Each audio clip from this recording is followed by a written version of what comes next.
Making the correct choice among a multitude of layout designs is a critical operations management decision. An effective layout aids the flow of materials, people, and information within and between areas.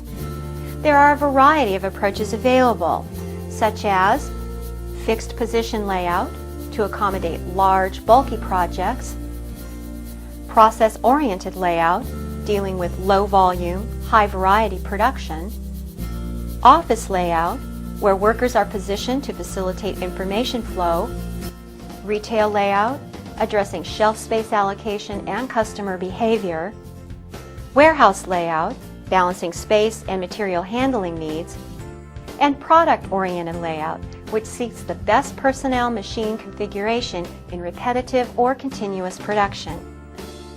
In this video, we'll see a modification of a traditional process-oriented layout at the prestigious Arnold Palmer Hospital in Orlando, Florida. When the Arnold Palmer Hospital began drawing up plans for its new 273-bed, 11-story hospital to be built across the street from its existing location, managers had the chance to create the design and layout literally from the ground up. With a $100 million investment, a fresh look at layout was possible. We were really facing capacity issues, and we were fast approaching almost 9,000 deliveries a year, and we began to get some concerns voiced from some of our very loyal physicians and from some of our patients because they were beginning to experience long wait times. So we knew we had to address that, and the way that we did was we focused on many of our throughput processes. We implemented many process improvement teams to try to make sure that we had looked at every possible solution to get patients in and out as quickly as we could, and then we began our expansion plan. The new hospital's unique circular pod design provides for maximum efficiency in the delivery of quality patient care by minimizing the number of trips and distances covered by staff.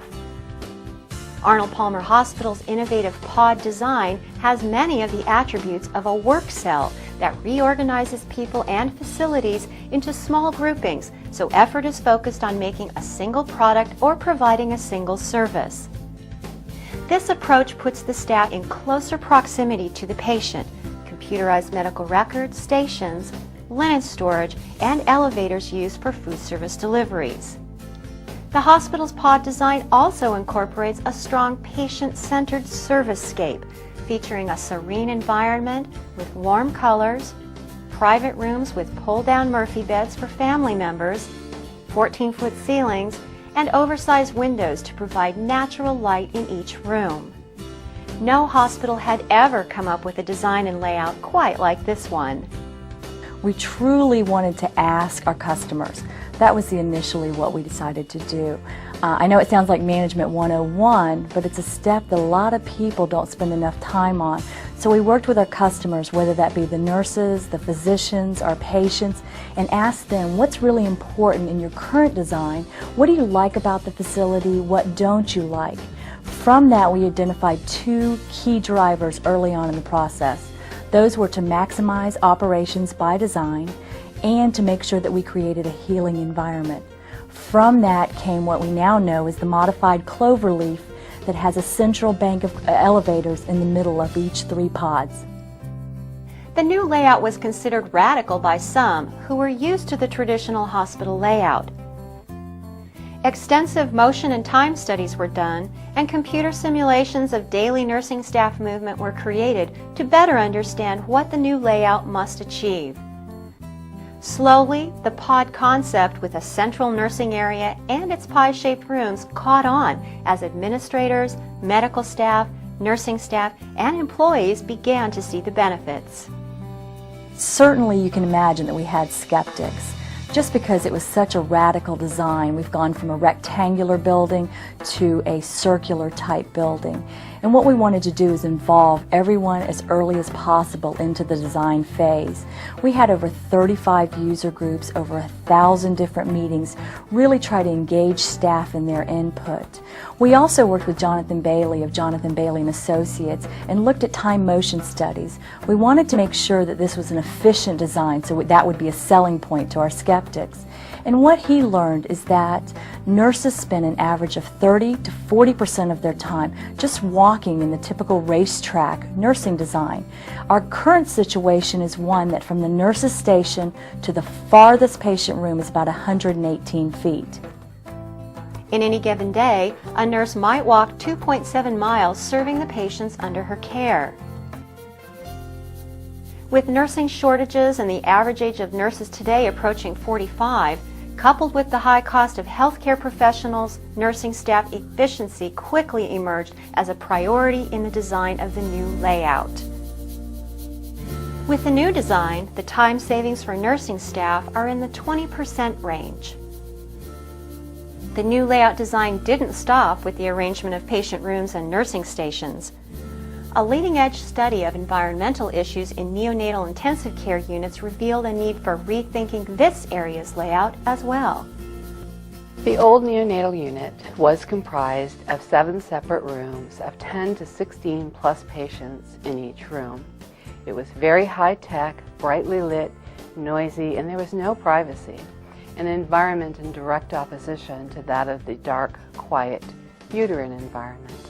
After an extensive study of the neonatal intensive care unit experience, several important changes became a priority for the new hospital's layout. Staff members volunteered to participate in a pilot developmental nursery project focused on family-centered care and making changes to the environment to reduce noise and light. Rubber flooring was added, acoustical panels were added, privacy curtains were included, as well as window treatments. And these were very important renovations that we included in our new design. At the end of making the renovations in our old unit, we did conduct a study, and we found that the babies in the developmental room actually had less days on the ventilator, they grew faster, and they had shorter stays than the babies in the traditional nursery. So we were very excited about including this in our new design. The result of the new layout is another step towards meeting Arnold Palmer Hospital's primary goal of quality care. Did the Arnold Palmer Hospital achieve its layout design considerations? From the smiles and faces of its patients and nurses, the answer appears to be an unqualified yes. Layout is a critical operations management decision, one that's difficult to change once it's set. And thinking out of the box makes operations management such an exciting discipline. Work cells were initially developed in manufacturing environments. Notice how the hospital's pod design has many of the attributes of a work cell as described in your text. Less floor space is required, reduced direct labor, and empowerment resulting in a heightened sense of employee participation. In this situation, the hospital needed to analyze parameters such as trip frequency, location of nurses stationed in rooms, and distance matrices. Just look at the impact.